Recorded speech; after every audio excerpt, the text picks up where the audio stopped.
Hola niños, ¿cómo están? El día de hoy tenemos una nueva cápsula de matemática. En esta ocasión vamos a ver las medidas estandarizadas y no estandarizadas. ¿Qué les parece? Veamos. Primero, ¿qué son las unidades de medida? Las unidades de medida nos permiten determinar la longitud que tienen los objetos. Y para eso tenemos que saber qué es la longitud.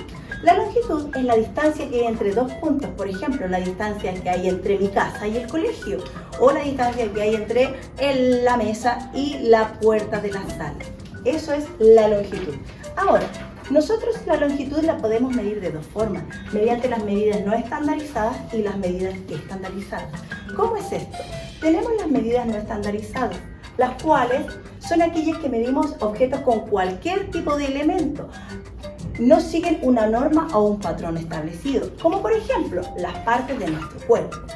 ¿Se han dado cuenta que a veces lo medimos con la cuarta, con la mano, con los pies, con los pasos, también con objetos o con juguetes como los clips, los palos de helado, las gomas de borrar, los lápices, cualquier objeto que yo tenga? Estas se llaman medidas no estandarizadas y en este caso la unidad de medida nosotros podemos medir cualquier objeto con cualquier otro.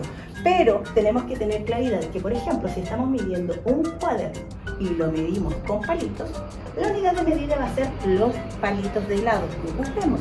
Siempre tenemos que comenzar desde donde comienza el objeto hasta donde termina para saber la unidad de medida. A estos objetos que utilizamos para medir los llamamos unidades de medida, pero no estandarizadas, ¿ya? Algunos de los objetos que nosotros vimos puede medir diferentes cifras. ¿Cómo es esto? Por ejemplo, este cuaderno yo lo voy a medir con palitos.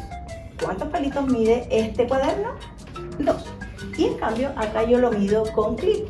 ¿Cuántos clips puede medir? 4. ¿Por qué? Porque las unidades de medida que utilizamos en este caso son distintas. Vamos a ver un ejemplo. Por ejemplo, aquí la niña está midiendo este lápiz. ¿Con qué lo mide? Con una unidad de medida no estandarizada, la cual son los clips. La niña lo empieza a medir desde donde comienza el objeto hasta donde termina. Siempre tenemos que tener claridad en eso. Y vemos que acá alcanzan 4 clips. Por lo tanto, el lápiz mide 4 clips. Acá, por ejemplo, vamos a medir estos lápices. Tenemos el lápiz azul, el lápiz rojo y el lápiz verde, en el cual podemos ver y apreciar que la unidad de medida van a ser los clips. El lápiz azul comienza desde acá y termina acá. Podemos señalar que el lápiz azul mide 2 clips. Perfecto. El lápiz rojo, en cambio, él mide hasta aquí, hasta esta línea punteada, en donde podemos señalar que mide 3 clips. Y el lápiz verde, en cambio, podemos ver que mide hasta el último clip, por lo tanto mide 4 clips. Estas son las medidas no estandarizadas. Y las medidas estandarizadas son las unidades de medida conocidas universalmente, en donde para cualquier persona que mide el objeto puede determinar la misma distancia. La unidad de medida que se escoja dependerá de la longitud que nosotros vamos a querer medir. Lo podemos hacer en milímetros, en centímetros, en metros o en kilómetros, depende de la longitud que nosotros lo vamos a hacer.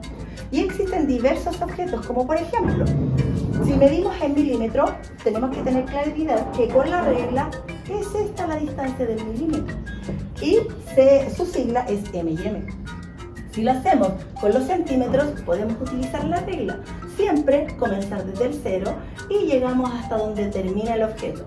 En este caso podemos señalar que nuestro objeto mide 5 centímetros.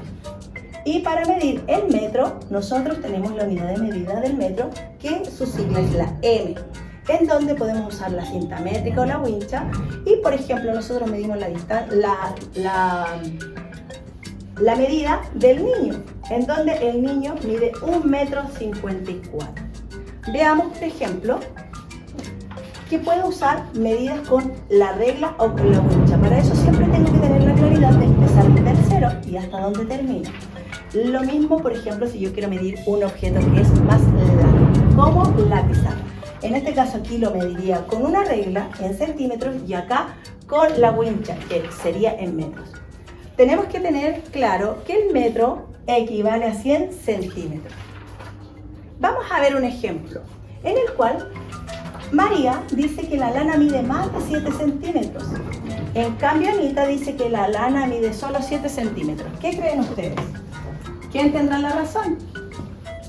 ¿María o Anita? Veamos. Fíjense, acá tenemos un problema. Acá no comenzamos desde el 0, comenzamos desde el 3. Entonces, ¿qué vamos a hacer? Vamos a comenzar a contar desde acá. Y tenemos 1, 2, 3, 4, 5, 6 y 7. Por lo tanto, mediría 7 centímetros, ¿cierto? Pero si ustedes se dan cuenta, esta lanita no está recta. Por lo tanto, esta lanita, si nosotros la estiramos, va a medir más de 7 centímetros. Por lo tanto, María tenía la razón. En cambio acá, me dice María que tiene una etiqueta que mide 4 centímetros. Y Anita dice, no, mide 7. ¿Por qué? Porque Anita está midiendo hasta donde llega el tope de la etiqueta. En cambio, María se dio cuenta desde que no comenzó la etiqueta desde el 0, comenzó desde el 3. Siempre tenemos que tener rigurosidad en donde comienza nuestro objeto. En este caso, empieza desde el 3, por lo tanto contamos 1, 2, 3, 4. Nuestra etiqueta entonces mide 4 centímetros. María nuevamente tenía la razón. Pequeños, espero que les haya servido esta cápsula. Los dejo con un pequeño desafío. Si encuentran los errores en estas imágenes, pueden escribir en el video acerca de su respuesta. Chao, chao, que estén bien.